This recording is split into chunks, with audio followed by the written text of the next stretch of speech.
Assalamualaikum warahmatullahi wabarakatuh. Waalaikumsalam warahmatullahi wabarakatuh. Waalaikumsalam warahmatullahi wabarakatuh. Alhamdulillahirabbil alamin. Segala puji bagi Allah Subhanahu wa taala, Tuhan semesta alam yang telah melimpahkan rahmat, taufik dan hidayahnya kepada kita semua. Karena kasih sayangnya kita diberikan kesempatan, kekuatan dan kesehatan sehingga kita dapat berkumpul di dalam Zoom pada malam ini. Salam dan salawat senantiasa kita curahkan kepada junjungan kita Nabi besar Muhammad Sallallahu Alaihi Wasallam beserta keluarga dan sahabat dan seluruh umatnya yang istiqomah ikuti ajaran hingga akhir zaman. Hello everyone, selamat malam dan salam sejahtera bagi kita semua. Selamat datang di pelatihan speech bahasa Inggris dengan tema yang diselenggarakan oleh Practice Way. Saya, Rizky Aprilia, akan bertugas sebagai moderator selama acara ini berlangsung. Terima kasih kepada seluruh peserta yang sudah bergabung malam ini. Semoga webinar ini dapat menjadi sarana belajar dan berbagi ilmu yang bermanfaat untuk kita semua. Adapun susunan acara pada malam ini, yang pertama itu ada pembukaan. Nah, yang kedua ada sesi materi dari narasumber. Yang ketiga ada pelatihan speech. Yang keempat ada sesi tanya jawab. Dan yang terakhir yang kalian tunggu-tunggu yaitu penutupan. Baik, teman-teman yang masih semangat dan belum ngantuk, akhirnya kita sampai juga di bagian yang paling tunggu. Ini bukan waktu makan ya, ini waktunya kita masuk ke inti acara. Pemaparan materi dari narasumber kece kita malam ini. Beliau adalah seorang mahasiswa yang kalau dibilang jago bahasa Inggris, itu seperti bilang air itu basah. Udah pasti pengalaman beliau di dunia peringgrisan ini nggak main-main. Dari grammar sampai speaking, dari listening sampai nonton film tanpa subtitle semua diimbas. Siapa dia?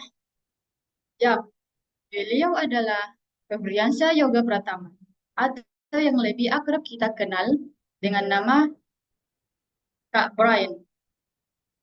Sosok yang nggak hanya pintar, tapi juga punya semangat berbagi ilmu yang luar biasa.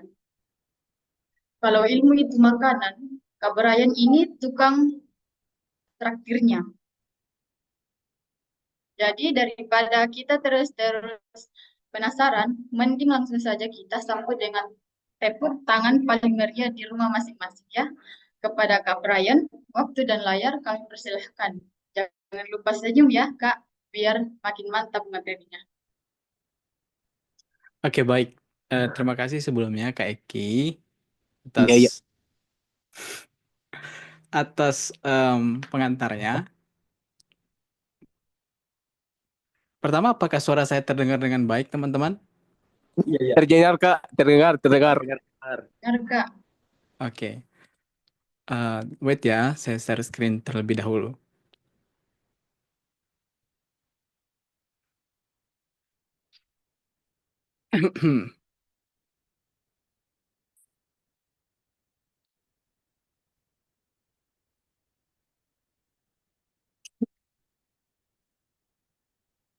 Apakah terlihat share screen-nya, teman-teman? Terlihat ya? Ya, Terlihat, Kak. terlihat, Terlihat. Oke, makasih banyak. Oke, bismillahirrahmanirrahim. Innal hamdalillah nahmaduhu wa nasta'inu wa nastaghfir wa na'udzu billahi min syururi anfusina wa min sayyiati a'malina may yahdihillahu fala mudhillalah wa may yudhlil fala hadiyalah. Pertama, terima kasih banyak kepada Tuhan Yang Maha Esa yang telah memberikan kita selalu kesehatannya sehingga kita dapat berkumpul di tempat ini. Dan juga salawat kepada Nabi Muhammad, Allahumma sholli ala Muhammad, yang telah mengantarkan kita ke alam yang gelap gulita menuju alam yang sekarang ini. Rabbi shrah sadri wa yassiril amri wahlul 'uqdatam min lisani yafqahul qawli. Jadi, halo teman-teman semua. Perkenalkan, nama saya Febriansyah Yoga Pratama. Biasa teman-teman bisa panggil Brian. Saya juga seorang pelajar seperti teman-teman semua. Saya juga pelari, saya juga pembelajar bahasa. Ada 3 bahasa yang saya pelajari saat ini, bahasa Jepang dan juga Korea. Dan saya juga pelari, saya suka sekali berlari, teman-teman. Jika teman-teman suka berlari bisa lari bareng. Dan juga pelajar seperti teman-teman semua di sini, seorang mahasiswa. Jadi, pada kesempatan kali ini kita akan membahas tentang pelatihan speech, yaitu public speaking, tapi dalam bahasa Inggris. Ini cukup menarik dibahas, dan pertanyaannya adalah kenapa saya menjadi pembicara di sini, atau bisa dibilang pemantik, kalau katanya Kak Akram. Dan mungkin ada beberapa yang saya perlihatkan terlebih dahulu, agar teman-teman tahu bahwa yang pemateri bawah ini adalah betul-betul di bidangnya. Oke, yang pertama adalah hasil tes bahasa Inggris saya kemarin, teman-teman. Jadi teman-teman bisa lihat di sini, ini adalah hasil tes bahasa Inggris saya menggunakan Duolingo English Test. Yang 90 ini adalah hasil 2 tahun kemarin, 105 ini adalah 2023, dan 110 ini adalah 2024 tahun kemarin.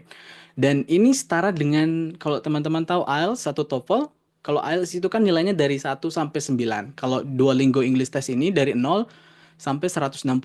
Jadi kalau misalkan kita konversikan ke IELTS 90 ini mungkin setara dengan 5, 105 ini 5,5, dan 110 ini adalah 6. Jadi di mana hasil tes bahasa Inggris ini bisa dibilang standar sekali untuk apply suatu beasiswa di luar negeri.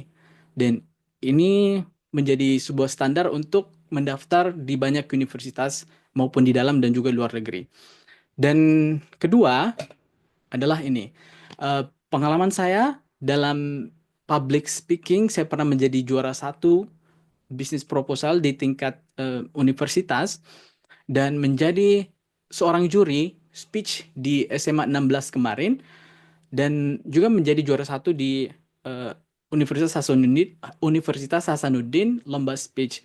Jadi inilah kenapa saya mengangkat atau memberanikan diri untuk menjadi pembicara di pelatihan kali ini. Oke, tanpa berlama-lama lagi teman-teman, mungkin pertanyaannya adalah kenapa speech? Mungkin ini yang membuat berbeda dari lomba-lomba lainnya seperti esai ataupun debat. Saya merasa bahwa lomba speech ini menjadi ajang yang paling seseru ketika kita membandingkan dengan debat. Kalau debat itu temanya biasa adalah kita diberikan impromptu. Maksudnya itu adalah ketika kita ikut lomba debat, temanya yang diberikan adalah saat itu juga 30 menit sebelum lomba. Jadi ketika kita lomba itu kita harus bekerja setengah mati, terutama pada otak kita. Kalau kita tidak bisa buka HP, apalagi ChatGPT teman-teman. Tapi kalau misalkan speech, kita bisa diberikan 1 minggu atau 2 minggu sebelum perlombaan. Jadi temanya itu ada sebelum perlombaan itu dimulai. Biasanya 1 minggu atau setelah perlombaan itu dibuka. Jadi biasanya lomba speech itu temanya sudah teratur. Kecuali teman-teman lolos ke final, itu H-1 baru tema finalnya itu akan diumumkan. Jadi itulah kenapa saya memilih speech, mempelajarinya lebih dalam, karena kita punya lebih banyak waktu, lebih banyak ruang untuk membuat materinya dan mempraktekannya lebih baik lagi ketimbang debat dan lomba lainnya. Tapi ini tidak menutup kemungkinan untuk mempelajari debat dan esai dan sebagainya. Tapi saya hanya merasa bahwa speech ini adalah lomba yang bisa kita punya gap lebih lama ketimbang lomba-lomba lainnya. Mungkin itu. Oke, pertanyaannya sekarang adalah ada berapa penilaian dalam lomba speech? Ini akan sangat berbeda kalau misalkan kita dalam SMA, perkuliahan, dan tergantung pada jurinya itu sendiri. Bagaimana pengalamannya dia menjadi juara ataupun menjadi juri ketika dalam lomba speech. Karena biasa dalam lomba speech itu, penilaian dalam speech dirangkai dengan beberapa juri lainnya. Apa menjadi aspek utama, menjadi penilaian utama paling besar dalam lomba speech. Tapi dalam pengalaman saya kemarin, ada 6 yang saya tandai kalau misalkan ini adalah penilaian yang saya urutkan dan ini juga yang menjadi paling besar. Yang pertama adalah konten atau isi, yang kedua penyampaian atau delivery, yang ketiga adalah bahasa tubuh, yang keempat penguasaan materi, kelima kreativitas, keenam adalah kedisiplinan waktu. Oke, kita bahas satu persatu. Pertama, yaitu konten atau isi. Konten atau isi adalah maksudnya relevan, berbobot, terstruktur sesuai tema. Biasanya ini nilainya 30 atau yang paling besar di antara yang lainnya. Ini maksudnya ketika temanya adalah tentang pendidikan, tapi teman-teman membawa tentang politik, atau teman-teman membawa tentang culture, itu kan tidak masuk akal. Jadi bagaimana konten atau isi yang teman-teman bawa itu harus sesuai dengan tema yang diberikan. Jadi mengapa ini adalah nilai paling besar di antara yang lainnya. Konten atau isi. Jadi kalau misalkan temanya tentang budaya, usahakan teman-teman membahas tentang budaya. Membahas tentang budaya yang terjadi di negara, di internasional, atau apapun itu. Jadi ini adalah penilaian paling besar di antara yang lainnya, yaitu konten atau isi, relevannya, berbobotnya, terstruktur, sesuai dengan temanya. Itu yang pertama. Yang kedua,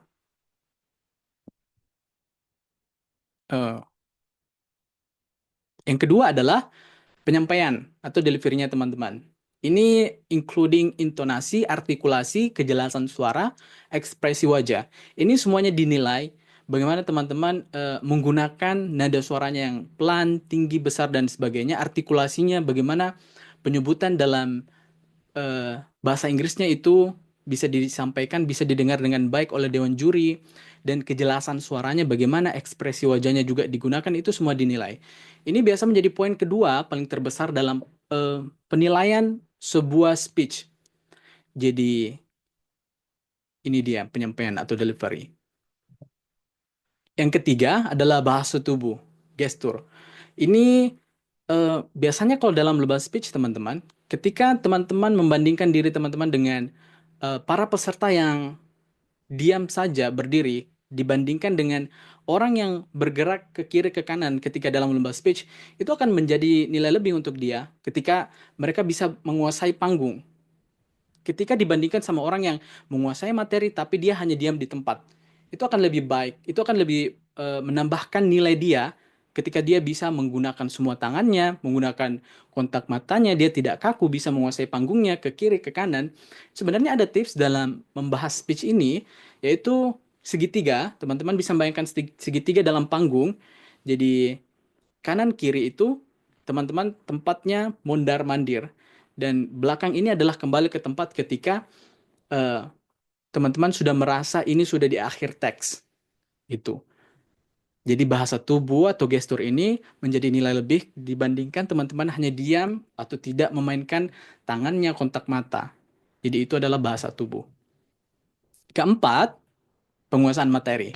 Ini biasa kalau dalam pembuatan speech, kita biasa terpaku pada waktu, terpaku pada materinya kita. Kita biasa, mungkin kalau misalkan preliminary round atau babak penyisihan, kita masih punya waktu teman-teman untuk menguasai materi tersebut. Karena biasa 2 minggu, 1 minggu itu sangat cukup untuk menguasai materinya. Tapi bagaimana ketika kita lulus ke final? Itu biasanya sangat susah menghafal materi dalam 1 malam.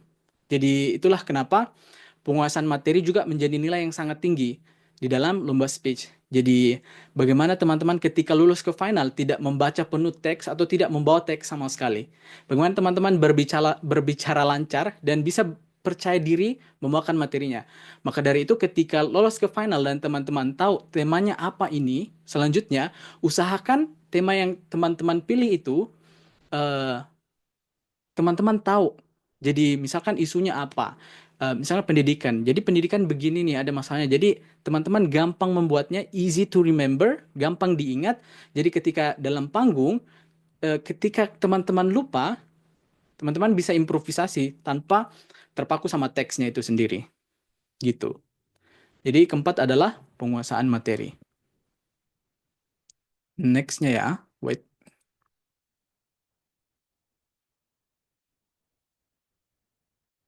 Oke.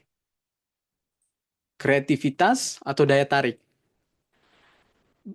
Apa yang membuat teman-teman berbeda dari peserta yang lain? ketika dalam lomba speech. Coba bayangkan, oke, yang lain sudah menguasai materi, sudah menguasai panggung, terus dewan juri akan sangat sulit menilai ketika tidak melihat apa perbedaan yang signifikan dari peserta yang lain. Maka dari itu, kreativitas atau daya tarik juga menjadi penilaian yang sangat diperhatikan ketika dalam lomba speech. Coba bayangkan teman-teman, kita hanya membawa speech, tidak membawa alat apapun. Saya biasanya dalam lomba speech untuk membuat dewan juri tertarik atau membuat saya berkreativitas, saya membawa suatu kertas atau buku dalam perlombaan.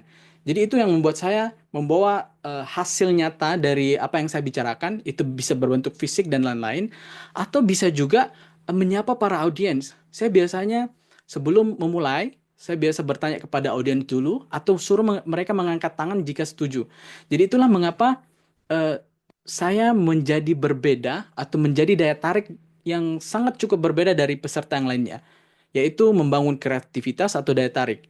Ini mencakup bagaimana teman-teman menyampaikan, inovatifnya, atau membangun emosi audiens.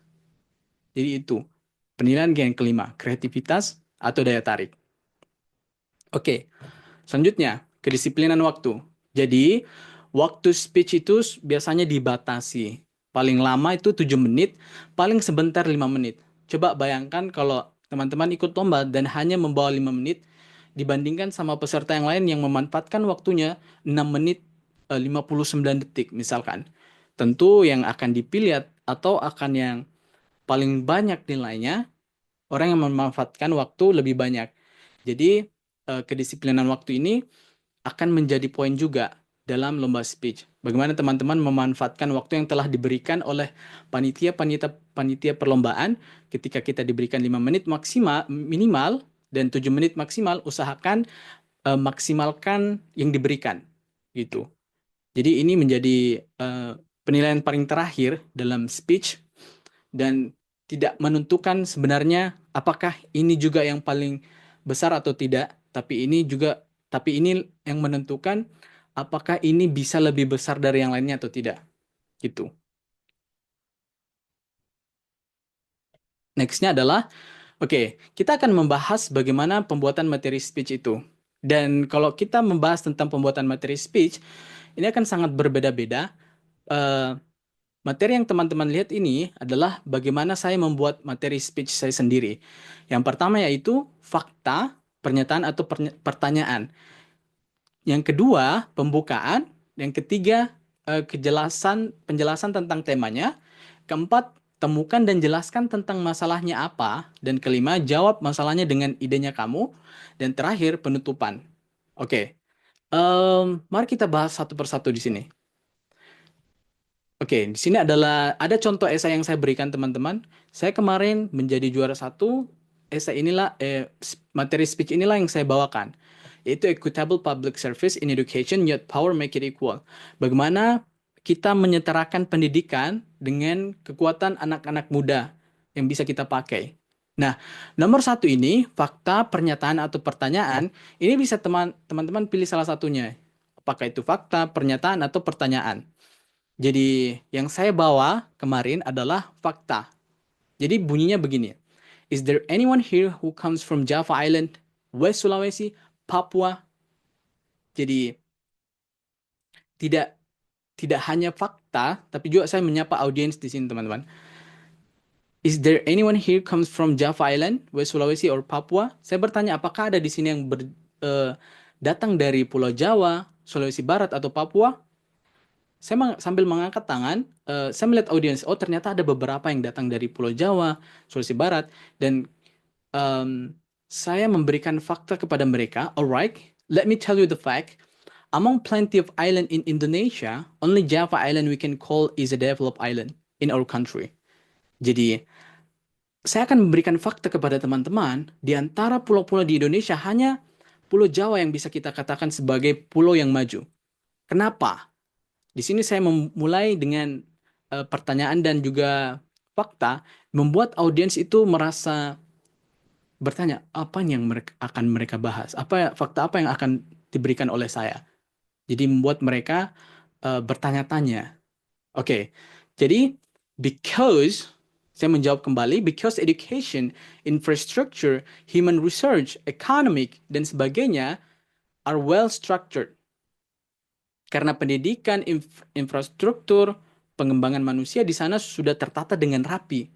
Jadi ketika kita bandingkan Pulau Jawa dan Sulawesi, banyak sekali Pulau Sulawesi yang tertinggal di Pulau Jawa, including infrastruktur dan juga pendidikan. Jadi ini yang saya berikan kepada mereka sebelum saya masuk ke pembukaan. Jadi pembukaan yang warna kuning ini, teman-teman bisa lihat di layar. Jadi saya buka untuk membuat ini semakin formal dan juga profesional. Jadi Assalamualaikum warahmatullahi wabarakatuh. Honorable judges, respectable committee, timekeeper, and also my great fellow. Saya menyapa semuanya, including jurinya, panitia, dan juga timekeeper. Jadi kalau teman-teman nanti ikut lomba speech, nanti ada timekeeper yang biasa menghitung waktu, kalau misalkan sudah 5 menit, atau sudah mencapai batas maksimal. Jadi itu semua akan dinilai. Saya menyapa semuanya, timekeeper dan juga great fellows, para peserta yang lainnya. Jadi today, in front of you, I would like to deliver my speech about equitable public service to solve urban-rural in education, and youth is the key to make it equal. Intinya di sini, saya akan membawakan speech kepada teman-teman semua di depan kalian tentang bagaimana public service untuk mengatasi ketinggalan di daerah terpencil dan bagaimana anak muda bisa membuatnya ini merata. Jadi itu. Faktanya itu, pernyataannya juga tadi ada, pertanyaannya juga tadi ada. Dan kedua, saya membukanya. Oke, next-nya adalah jawab masalah, bukan. Ini. Penjelasan tentang temanya. Wait, oke. Penjelasan tentang temanya. Jadi temanya kemarin itu ada pendidikan, ekonomi, dan sebagainya. Saya memilih tentang pendidikan. Jadi jelaskan tentang temanya lagi biar Dewan Juri itu tahu bahwa kalian membawa tentang pendidikan. Jadi saya menjelaskan kembali. Why I want to be more specific in education, because only education can make our country to be a developed country. Oh, jadi Dewan Juri tahu, oh, peserta ini membawa tentang pendidikan yang telah kita berikan temanya beberapa hari lalu. Jadi kenapa saya mau spesifik di pendidikan? Karena saya percaya bahwa hanya pendidikan yang membuat negara kita menjadi negara maju. Itu. Saya menjelaskan kembali tentang temanya. Dan keempat, temukan dan jelaskan tentang masalahnya apa. Oke, setelah saya research, ada beberapa masalah yang saya temukan. Jadi teman-teman bisa lihat di sini, yang warna biru muda ini. Tapi di contoh ini saya hanya membawa satu saja. Sebenarnya ada dua, tapi untuk mempersingkatnya agar kita tidak terlalu lama, saya hanya membawa satu di sini. The first one, and the main problem is the lack of awareness of the importance of education. Jadi yang pertama saya bawa adalah problemnya adalah bahwa masih banyak sekali orang-orang tua di luar sana yang tidak mempercayai atau tidak aware, tidak peduli bahwa pendidikan itu sepenting itu. Jadi saya menjelaskan di bawah ini tentang the lack of awareness, tentang bagaimana orang-orang tua di luar sana masih tidak aware bahwa pendidikan itu penting. Saya menjelaskan panjang lebar ini masalahnya. Temukan dan jelaskan tentang masalahnya apa. Jadi saya menjelaskan masalahnya ini begini-begini dan segala macam. Can you imagine that still there are parents in the village who would prefer their children to work in the fields rather than go to school? Teman-teman bisa bayangkan bagaimana banyaknya orang tua di luar sana memilih untuk anaknya bekerja di ladang daripada pergi ke sekolah. Jadi saya menjelaskan panjang lebar bahwa ini adalah masalah. Dan next, kita akan bahas jawab masalah dengan idenya kita, dengan idenya kamu. Apa dari problemnya itu, the lack of awareness, bagaimana kita menjawabnya. Jadi ide yang saya tawarkan adalah, the first one is an interesting content. Jadi saya menjawabnya dengan bagaimana kita sebagai anak muda bisa memanfaatkan konten-konten yang menarik. Konten-konten yang kita lihat di sosial media, di YouTube, di TikTok, di Instagram. Jadi penjelasannya adalah, since we live in era where most people have phones, we can utilize this opportunity to make interesting content. So not just people in a big city are going to watch it, but also in student in small village. Jadi penjelasannya di sini adalah menjelaskan bagaimana kita memanfaatkan teknologi seperti HP. Jadi bukan hanya di kota-kota besar yang akan menontonnya, tapi juga di kota-kota di desa-desa yang kecil. Bagaimana mereka mencari sesuatu yang mereka mau dan mereka temukan di internet, di YouTube dan segala macam. Gitu. Jadi saya menjelaskan panjang lebar tentang di sini, jawab masalah dengan idenya yang saya punya, gitu. Terus, oke. Terus setelah kita menulis beberapa masalahnya tadi dan menjawab masalahnya, yang paling singkat adalah kita menutupnya. Jadi, ini penutupan kita bisa membuat easy mungkin, sekeren mungkin, sekece mungkin. Jadi, penutupan yang saya pakai kemarin adalah ladies and gentlemen, never stop doing this idea to volunteer and share your knowledge wherever you are. My speech focus in education because only in school people can become engineers, doctor, leaders, and these people are those who move and create equality in the village. Jadi public speaking atau speech yang saya bawa fokus di pendidikan karena saya percaya bahwa di pendidikan orang bisa menjadi engineer, bisa menjadi dokter, bisa menjadi pemimpin. Dan mereka lah yang akan membuat pemerataan di banyak-banyak desa nantinya. Gitu. That's all from me. I'm Febrian Yoga Pratama. Thank you very much. And Assalamualaikum warahmatullahi wabarakatuh. Jadi itu adalah penutup, bukan penutup dalam pelatihan kita kali ini. Jadi lanjut teman-teman. Karena ini adalah pelatihan, jadi saya mau beberapa teman-teman di sini bisa menerapkan apa yang telah kita pelajari tadi sebelumnya. Jadi ada beberapa tema nanti yang saya akan berikan, including education, politics, and economics. Jadi saya mau teman-teman speech at least 3 menit dengan membahas ini, pendidikan, politik, atau ekonomi. Jadi bisa pilih salah satunya antara pendidikan, politik, dan ekonomis. Dan bisa teman-teman melalui ChatGPT, jadi saya nilai berdasarkan speech-nya aja teman-teman, bagaimana fakta atau semua yang saya tadi bilang itu bisa diterapkan di sini. Jadi, tapi sebelum itu mungkin kita open question and answer dulu. Apakah ada yang ingin ditanyakan sebelum kita masuk ke pelatihannya?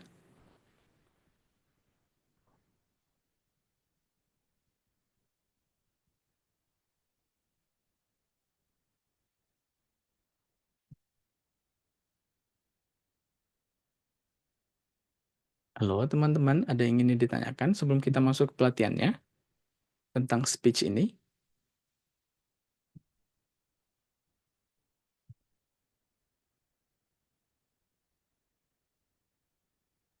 Nggak Oke, ada Kak, kalau nggak ada Kak. Kalau misalkan tidak ada, kita langsung ke speech-nya. Tapi sembari menunggu teman-teman untuk mempersiapkan materi speech-nya dan speech di sini selama kurang lebih 3 menit atau di bawah itu juga boleh membahas tentang pendidikan, politik, atau ekonomi. Jadi kita berikan waktu 5 menit. Teman-teman bisa bersiap selama kurang lebih 5 menit. Jadi setelah 5 menit kita akan melakukan pelatihan speech-nya. Oke, gitu ya. Jadi kita mulai dari 5 menit dari sekarang.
5 menit ya teman-teman.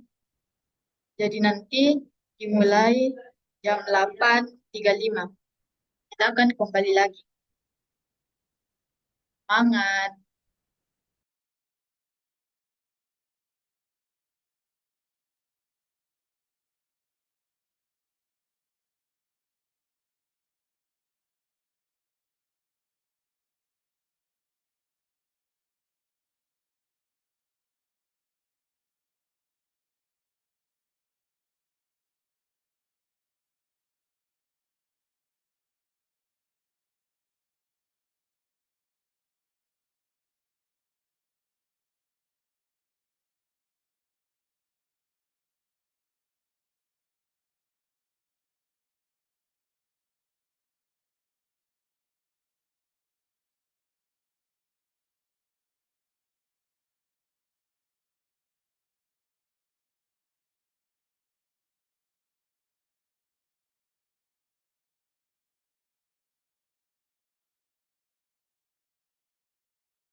Oke, sudah 20.35 ya,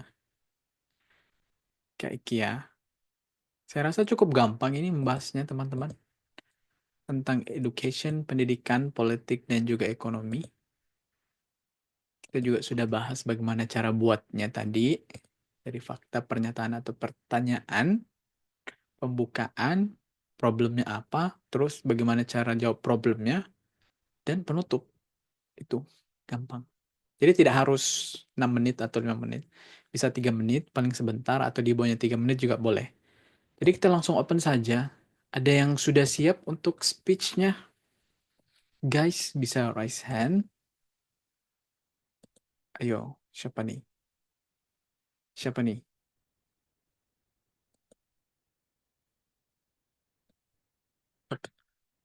Oh, Muji Sora. Silakan Muji Sora, bisa perkenalan diri dulu Muji Sora, terus nanti di... Oke, terima kasih Kak Erik atas kesempatan yang telah diberikan. Nama saya Joel Glenn Kameranya Bernardus. diaktifkan. Nggak bisa Kak Erik, sedang di luar Kak Erik. Oh, iya, nggak apa-apa, Kak Muji. Ya, Silakan nggak Kak apa-apa Muji. Ji. Aman. Jadi topik yang ingin saya bahas ini mengenai politik yang ada di Indonesia pada zaman 1998. Jadi saya langsung mulai aja di Kak. Iya, silakan. Oke, jadi The name of the topic is the impact of decentralization on local governance in Indonesia. Jadi, good evening everyone. Today I would like to talk about one of the most important change in Indonesia politics in recent decade. Decentralization and its impact on local governance. After the fall of the New Order regime in 1998, Indonesia began a new chapter in its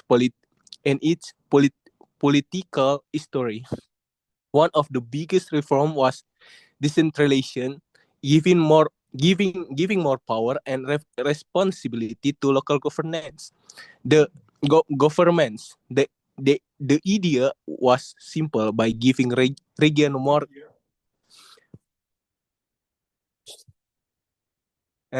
control, they could better manage their own affairs, improve public service, and become more responsive to the needs of their people.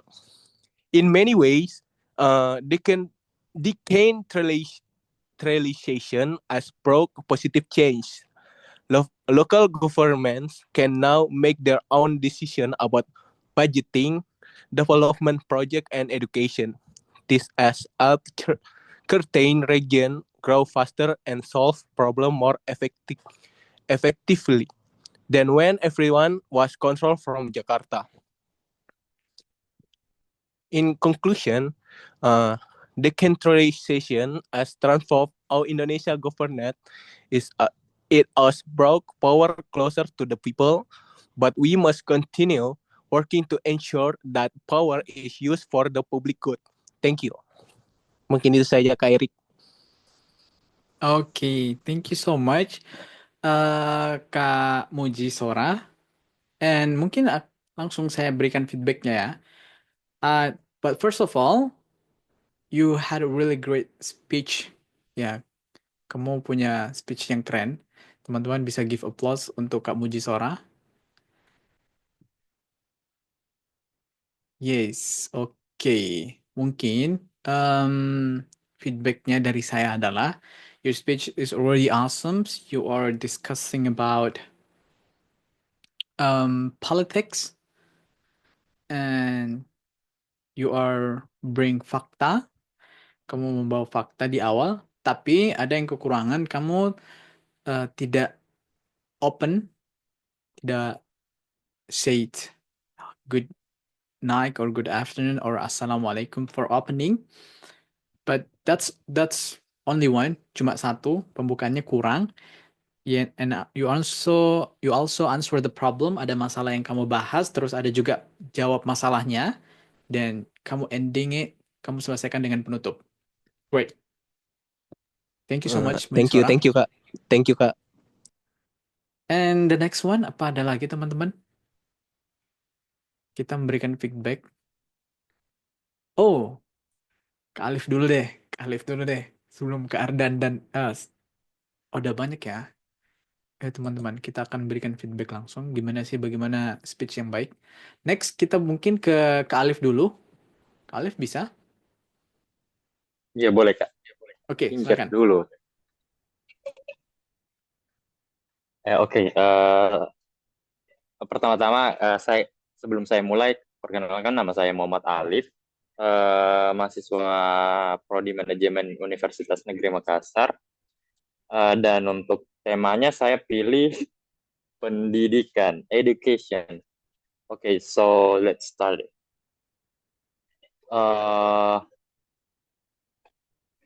So as we know, education in Indonesia has been recently downgraded in the past whole month as the president reformed the government entirely, starting from the internship program has been removed.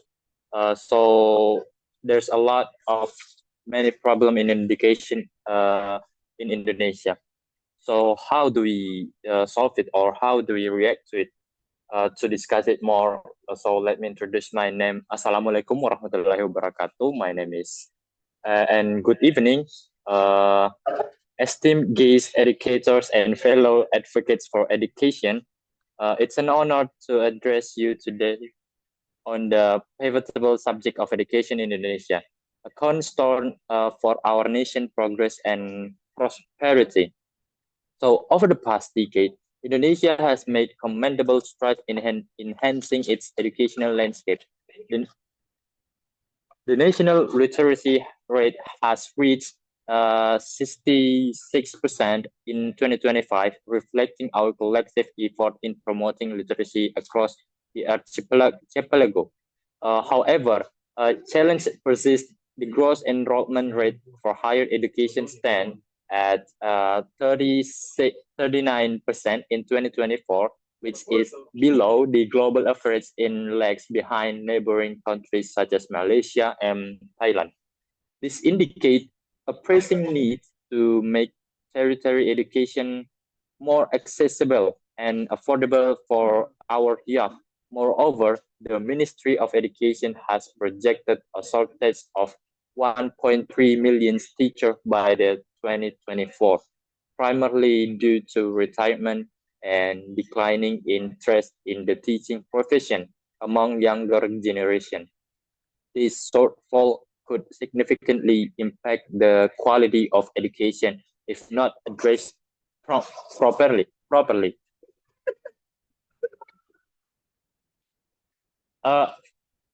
In response, the government has increased the education budget to 724 trillion in 2025, marking the largest allocation in our nation's history.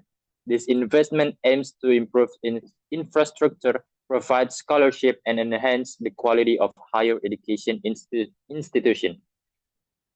So despite this effort, disparities remain, particularly in regions like Papua, where the illiteracy rate was 19% in 2023. This underscores the necessity for targeting the intervention to ensure equitable access to quality education across all provinces. I think that's all for me. Thank you. Oke, thank you very much Kak Alif sudah membawakan speech-nya. First of all, kita akan berikan feedback, tapi for your information, Alif ini adalah my partner in speech. Jadi setiap ada lomba speech dia biasanya ikut. Jadi I think he already know a little bit about speech. Jadi dia sudah tahu beberapa langkah untuk membuat speech. And thank you very much. You are discussing about education. Kamu membahas tentang pendidikan, kamu membawa fakta, pembukaan, problem, answer, kamu menjawab semua itu masalahnya dan keren sekali. Tapi you forgot the closing. Kamu cuma membawa closingnya and thank you. And you're not. But it's okay. Kita tahu karena ini cuma pelatihan bagaimana cara speech dan membuat materi speech itu lebih mudah. And thank you very much for Alif Reski for your response. Kita ke peserta selanjutnya. Tadi ada beberapa. Ada Kak Ardan, Ayu Hatika, sama Ayuno Koji. Siapa tadi itu? Kak Akram ya. Ayo, next siapa teman-teman? Keren banget dari Kak Alif tadi. Ardan? Bisa Ardan? Atau lagi PWC ya mungkin? Bisa. Oke. Silakan. Baik, Assalamualaikum warahmatullahi wabarakatuh.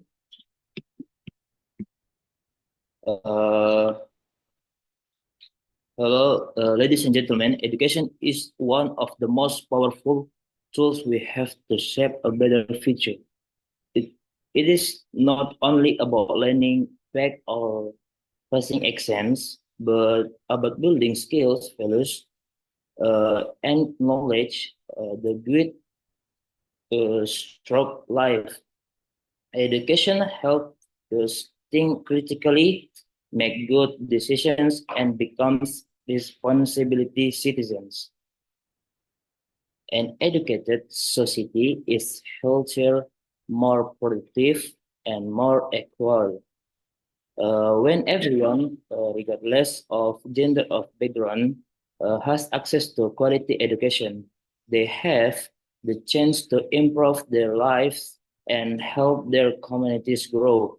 Education reduces poverty and opens opportunities for better jobs and innovation. Uh, Sadly, many people around the world still don't have access to proper education. It is our responsibility to support education for all because it benefits everyone. Let's continue to value, protect, and invest in education for ourselves and for the future of our world. Thank you so much for uh, hear me and watching me my speech. Assalamualaikum warahmatullahi wabarakatuh. Oke, thank you very much. Give applause untuk Kak Ardan dan Kak Els di sana. And okay, mungkin a little bit feedback for Kak Ardan. You had a really great speech. Thank you very much for your contributions in this pelatihan. Pertama, you're talking about education, pendidikan, and you bring the fakta, kamu bawa fakta, but you forget the opening, pembukaannya kamu masih kurang memperkenalkan diri kamu. I'm Ardan, bla bla bla bla. You have the problem, kamu menjawab, membawakan problem, answer, menjawab permasalahannya cukup, dan penutupan agak kurang sedikit, tapi udah keren banget. Thank you very much, Kardan. Next, ada siapa lagi nih? Kak Ayu Hatika bisa?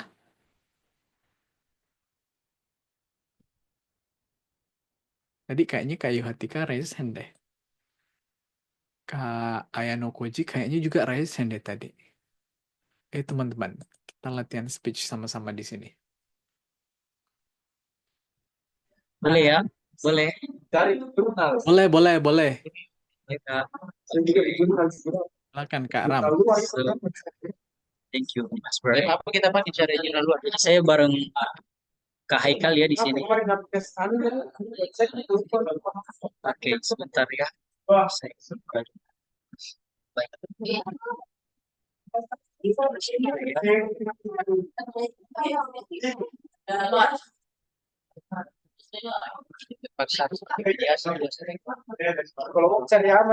Jadi yang saya pilih ini temanya ekonomi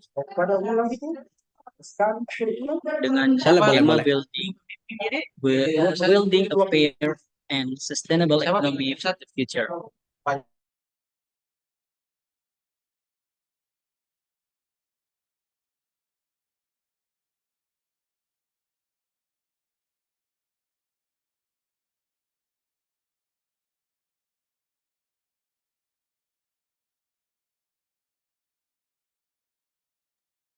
Jaringan saya yang jelek atau jaringannya Kak Ram nih?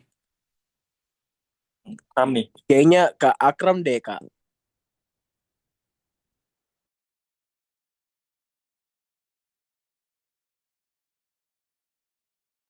Oke, sembari kita tunggu Kak Ram datang lagi, mungkin kita langsung ke Kak Ayu dulu. Kak Ayu bisa?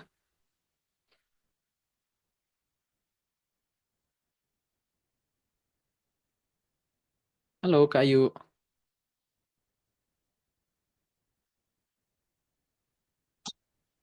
Bisa?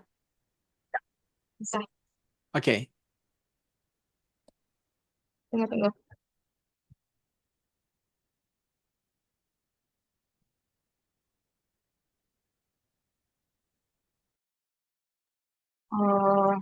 Assalamualaikum warahmatullahi wabarakatuh. My name is Ayu Hatika. I'm from the Management Department. Good evening, everyone. Tonight, let's briefly focus on Makassar economy. A strong local economy means more opportunities for all of you, more jobs,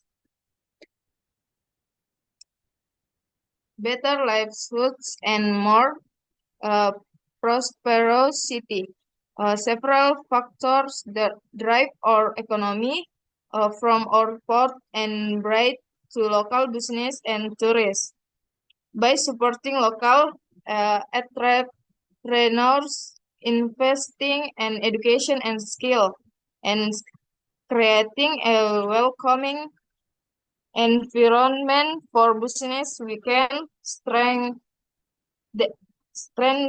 of economic foundation.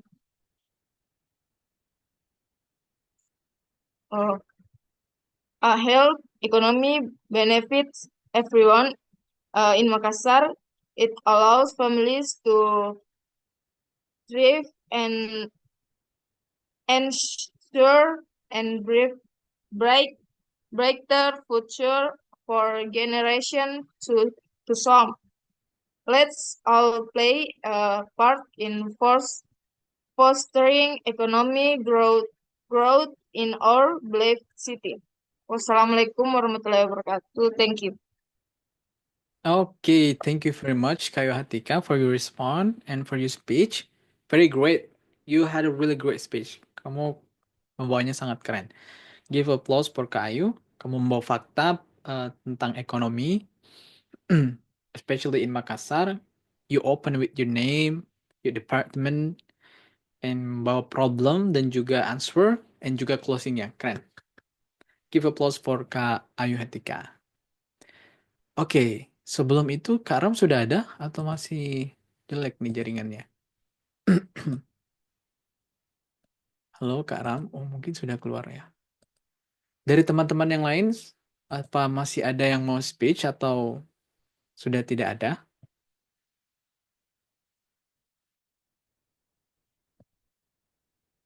Kalau masih ada bisa raise hand sebelum kita masuk ke sesi selanjutnya. Oke. Saya rasa cukup ya teman-teman tentang pelatihan speech ini, penilaian dalam speech dan juga cara membuat materi speech itu sendiri. Jadi kita akan lanjut lagi. Oke, dari awal sampai saat sekarang, apakah ada yang ingin ditanyakan teman-teman semua? Apakah ada yang ingin ditanyakan? Saya Kak. Oh boleh. Jadi ketika kita menyusun sebuah materi, ketika kita ingin mengikuti lomba speech, apakah materi yang kita susun ini perlu didasari oleh masalah-masalah yang ada di situasi terkini atau masalah-masalah yang terupdate Kak? Iya perlu. Atau hanya bisa ambil dari masa lalu juga Kak? Mungkin itu dari saya. Terima kasih Kak. Masa depan juga. Oke, thank you so much for your question, Kak Mujisora. Apakah kita perlu mengambil data dari masa lalu, problem dari masa lalu, apa problem saat ini ya? Gitu ya, Kak Mujisora ya? Iya, betul sekali Kak. Betul. Keren nih. Kalau dalam pembuatan skripsi, minimal kita punya artikel yang 5 tahun ke belakang ya, biar cukup relevan dengan masa saat ini. Mungkin dalam pembuatan speech, Dewan Juri juga lebih tertarik tentang pembahasan 5 tahun belakangan ini atau yang saat-saat ini.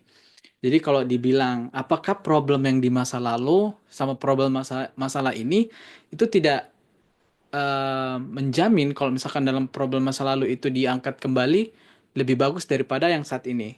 Jadi apakah yang mana lebih bagus masa lalu atau masa ini itu tergantung bagaimana teman-teman membuat dan menyampaikannya lagi. Apakah ada kaitannya dengan saat ini itu akan lebih bagus jika dikaitkan. Gitu. Tapi pertanyaannya apakah kemudian lebih bagus masa lalu atau masa saat ini? Itu tidak ada yang jamin kalau misalkan masa lalu lebih bagus. Itu dinilai berdasarkan pembuatan materi teman-teman semua tadi, materinya, faktanya, problemnya, bagaimana teman-teman membawa masalahnya dan menjawab itu, idenya apa dan menutupnya. Itu dalam penilaian 6 juga tadi itu. Mungkin itu Kak Mujisora? Iya Kak, makasih banyak Kak. Jadi ini bukan hanya berpengaruh mengenai materinya, tapi dari pembawaan kita juga ya Kak. Betul banget Kak Mujisora. Betul banget. Iya Kak, saya pahami Kak. Oke, terima kasih ya Kak Mujisora pertanyaannya. Apakah ada pertanyaan dari teman-teman yang lain? Apakah masih ada yang ingin ditanyakan, teman-teman? Dari awal tadi sampai saat ini, sampai sekarang. Oh, Kak Alif, silakan Kak Alif. Oke, baik. Terima kasih kesempatannya. Oke, baik. Oke. Jadi pertanyaan saya, apakah misal nih kalau saya mengikuti lomba speech bahasa Inggris di suatu instansi atau organisasi atau apalah, apakah kalau jika dalam bahasa Inggris itu salah satu penilaian itu ada di action atau bagaimana? Logat-logat gimana tuh, Kak? Iya, bisa. Oke, actionnya. Kita tahu ya banyak sekali accent, ada accent British, ada accent India, ada accent Amerika. Dan pertanyaannya ke Alif adalah, apakah accent itu menjadi penilaian? Jadi kalau misalkan accent ini menghalangi pronunciation-nya teman-teman, itu akan menjadi penilaian. Tapi pada dasarnya accent tidak menjadi penilaian. Jadi kalau misalkan accent-nya teman-teman buat British, Amerika, India, itu tidak jadi problem sama sekali sebenarnya. Tapi apakah ketika teman-teman memakai accent ini menghalangi pronunciation-nya, mengubah cara bilangnya jadi tidak jelas dan sebagainya macam, itu akan dinilai. Jadi bisa jadi akan dinilai kalau pronunciation-nya diubah katanya, tapi tidak menjadi penilaian umum kalau action itu dinilai. Gitu, Kak Alif. Dari pengalaman saya kemarin. Oke, mungkin saya cukup jelas jawabannya, Kak Erik. Terima kasih. Thank you, Kak Alif. Apakah ada pertanyaan dari yang lain, teman-teman? Tidak ada ya. Sekarang sudah jam 9 juga. Kak Ardan, Kak Els, apa ada ingin ditanyakan, Kak Ardan?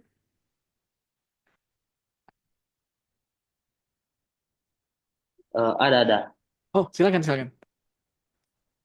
Pertanyaan saya itu bagaimana caranya kita kayak kalau public speaking kan di depannya itu rata-rata kayak banyak orang. Nah, bagaimana caranya menghadapi kayak ada kayak nervous gitu. Oh, nervous ya. Ya. Oke, thank you so much for your question, Kak Ardan. Ini berat nih kalau kita bahas nervous ya, Kak Ardan. Kayaknya semua orang. Jadi kita berpikirnya dulu kalau kita ikut lomba, kita pikir bukan cuma kita yang nervous. Jadi semua peserta pasti juga nervous. Jadi bagaimana caranya kita tidak nervous itu mungkin eh, menjadi yang terbaik. Confidence over yang lain. Jadi percaya diri yang paling atas dulu dan lain-lain. Kalau misalkan siap semuanya pasti kita akan em, jadi yang terbaik. Jadi nervousnya itu pasti bakalan kurang dengan sendirinya. Dan bagaimana juga Kardan, Kak Ardan sering ikut lomba pasti jam terbangnya banyak, jadi nervous itu juga akan kurang. Tapi kalau dalam teknik pernapasan itu biasanya ada menarik napas, kita tarik napas dan tarik satu kali lagi. Itu biasanya kurangi nervous sedikit sih. Kalau dari tips yang bisa digunakan ketika ikut lomba speech, karena mungkin itu pertama adalah perbanyak jam terbang, yang kedua confidence over anxiety kalau bisa bilangnya begitu. Eh, Percaya diri paling atas, dan ketiga adalah teknik pernapasan. Itu napas panjang terus pendek, itu yang biasa saya pakai sih. Kalau dari saya itu, Kardan. Apakah ada yang ingin lagi ditanyakan?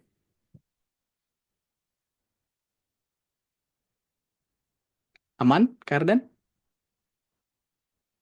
Eh, Aman-aman Kak Erik. Oke, thank you so much for your question. Oke, masih ada satu lagi. Oke, kita jadikan terakhir deh. Kak Farid. Baik, makasih Kak Erik.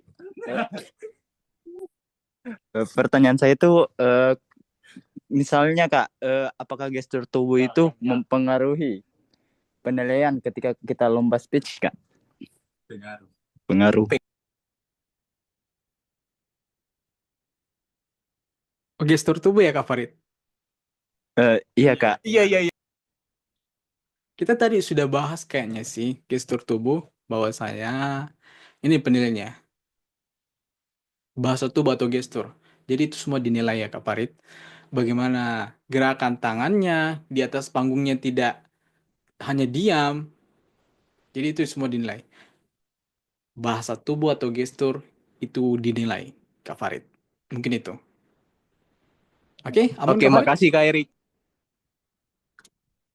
Oke, thank you so much Kak Farid dan teman-teman yang lain. Jadi Kak Farid menjadi penanya terakhir dalam sesi ini. Oh, ada lagi ya yang ingin bertanya? Oke, terakhir deh. Karya. Masih ada yang ingin ditanyakan. Oke. Karya sama kayak saya. Kak Farid kayaknya sudah nih. Ini Kak Farid jahil nih, iseng. Oke, Karya, silakan.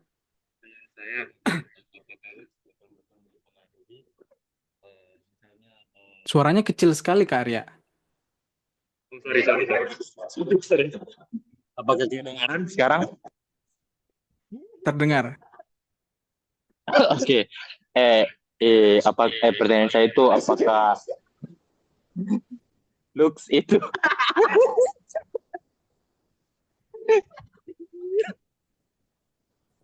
apakah Bisa penampilan serius itu sedikit, Kak Arya? harus- Kita mau cepat tutup, ini sudah malam. Oh ya, oke baik. Apakah penampilan itu harus menyesuaikan dengan tema ataukah tidak gitu? Itu saja Penampilan yang pertanyaan. dimaksudkan di sini apa ya? Outfit karena mungkin ada beberapa peserta yang baru mau join atau beberapa orang yang baru mau join lomba speech begitu kan. Nah, misalnya temanya kayak fancy gitu kan. Nah, takutnya si peserta tidak bisa menyesuaikan. Oke, thank you so much. Pertanyaannya, Kak Arya. Penampilan apakah dinilai? Jadi biasanya di guidebook itu sudah diterangkan kalau misalkan pakai baju rapi, kemeja, dan segala macam. Kalau misalkan penampilannya bajunya robek-robek, bajunya tidak rapi, segala macam, itu pasti menjadi penilaian tersendiri sih, bukan menjadi penilaian dalam perlombaan. Gitu, karena sudah disampaikan dari awal kalau misalkan di guidebook itu pakai pakaian yang rapi, kemeja, celana begini, sepatu begini. Gitu sih, karya. Jadi bukan penilaian secara lomba speech, tapi penilaian pribadi aja. Oke. Baik. Ya mungkin sarannya lumayan bagus. Oke, Soalnya thank you saya very much. mau join. Ya, sama-sama Mas Brian. Terima kasih juga Mas Brian sarannya. Oke, thank you so much. Oke, terakhir Kak Elsa. Sebelum kita tutup. Ini paling terakhir, akhir Kak Elsa. Silakan Kak Elsa.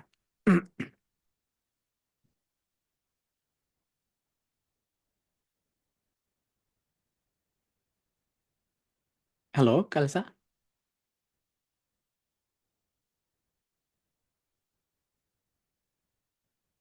Hello, Eric. Brian. Hello. Hi everyone. First of all, thank you so much for Eric. Oke, langsung. Tadi kan udah dijelaskan tentang mengenai kalau ikut lomba itu yang perlu diperhatikan itu body language dan sebagainya.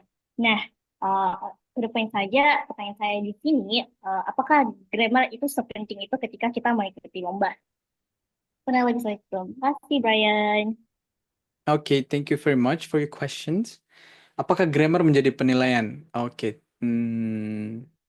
karena sepengalaman saya tidak pernah perbaiki grammar saya ketika lomba speech, karena grammar itu dinilai ketika lomba esai, tapi kalau lomba speech itu kita lebih pentingkan nilai atau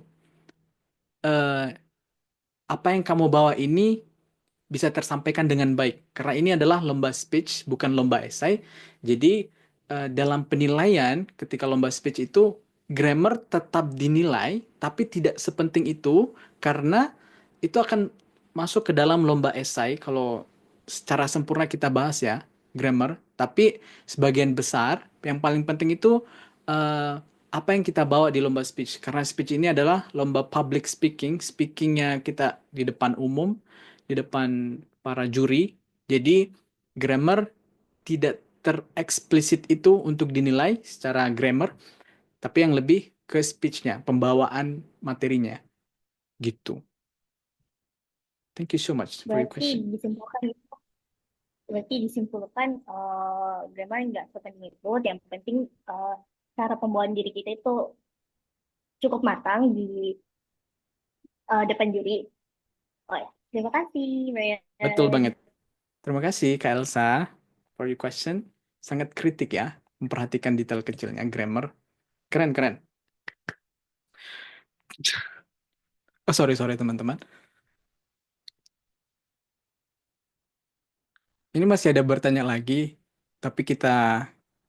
Oh, sudah tidak ada ya pertanyaannya. Oke, terima kasih teman-teman yang telah mengikuti ini pelatihan. Jadi, kesimpulannya, sebelum kita masuk kesimpulan, saya mau teman-teman terlebih dahulu mengisi post-testnya kami. Itu bisa didapat di kolom komentar. Itu adalah Google Docs, itu post-task. Itu juga menjadi pertanda teman-teman mengikuti pelatihan ini dari awal sampai akhir. Jadi di sini nanti namanya teman-teman kami catat dan ini yang menjadi pemberian sertifikat, e-sertifikatnya, apakah bisa nanti diberikan atau tidak. Oke, dalam kolom komentar teman-teman bisa isi Google Docs-nya itu post-test, itu bisa diisi sekitar 3 menitan. Saya kasih waktu dari sekarang untuk diisi. Setelah diisi, baru kita ke kesimpulan dan penutup dan foto bersama. Oke, bisa diisi dulu teman-teman. 2 menit.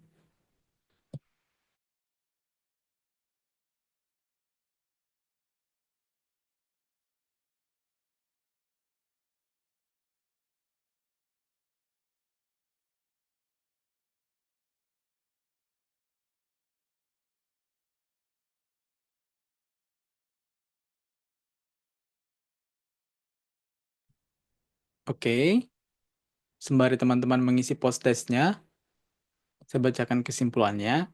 Kalau misalkan dalam speech itu, lomba yang paling dinilai adalah materinya teman-teman, bagaimana cara membawanya itu dengan baik. Itu yang paling tinggi dulu, bagaimana tidak melenceng dari temanya, bagaimana temanya ini kita bisa buat seperfeksionis mungkin, ada pembukaan, ada problemnya, bagaimana cara dijawab, dan sebagainya.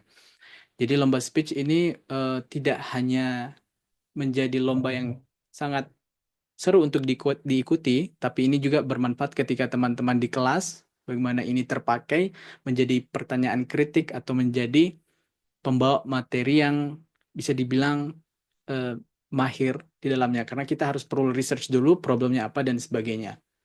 Oke, mungkin itu saya Febrian Yoga pertama. Terima kasih teman-teman yang telah mengikuti pelatihan speech ini. Dan sampai jumpa di pelatihan selanjutnya. Saya kembalikan ke kakak moderator. Wah, luar biasa sekali pemaparan dari Kak Brian barusan. Bukan cuma menarik, tapi juga bikin kita semua mikir, loh kok semangat belajar bahasa Inggris ya? Sekarang saatnya sesi foto bersama. Jadi buat teman-teman semua, yuk mari kita aktifkan kameranya.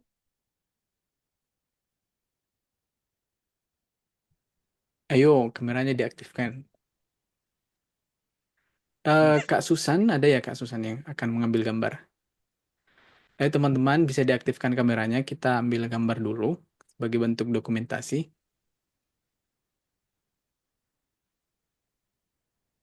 Kak Susan ready? Sudah diambil? Bisa dihitung mungkin Kak Susan atau saya yang hitung? Kak Susan lagi. Kak Kina.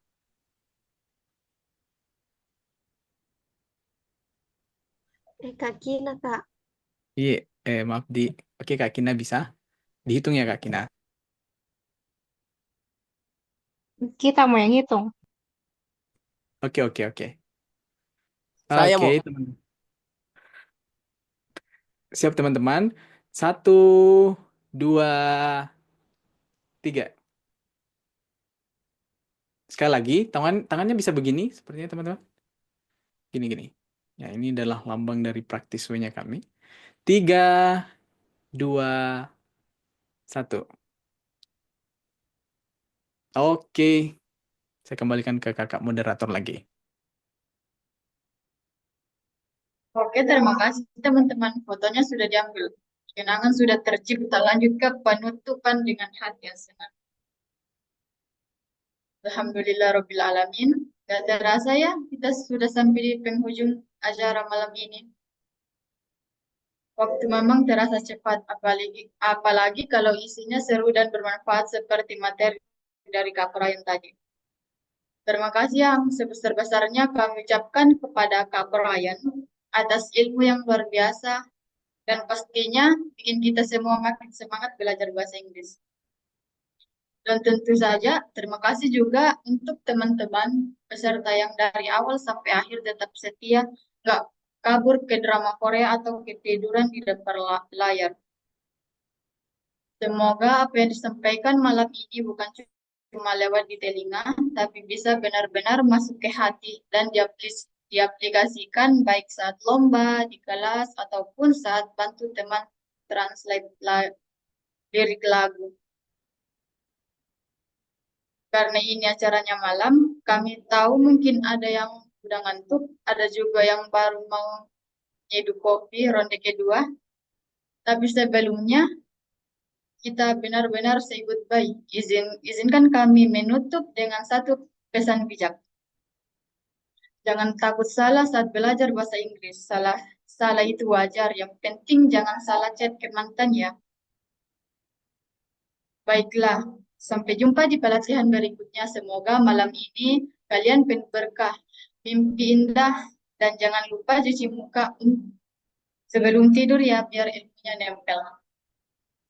Sekian, wassalamualaikum warahmatullahi wabarakatuh, dan selamat melanjutkan aktivitas malam ini dengan hati riang dan otak tercerahkan. Waalaikumsalam warahmatullahi wabarakatuh. Terima kasih Kak Waalaikumsalam Iki. Kak. warahmatullahi Terima kasih Banyak Kak. teman-teman.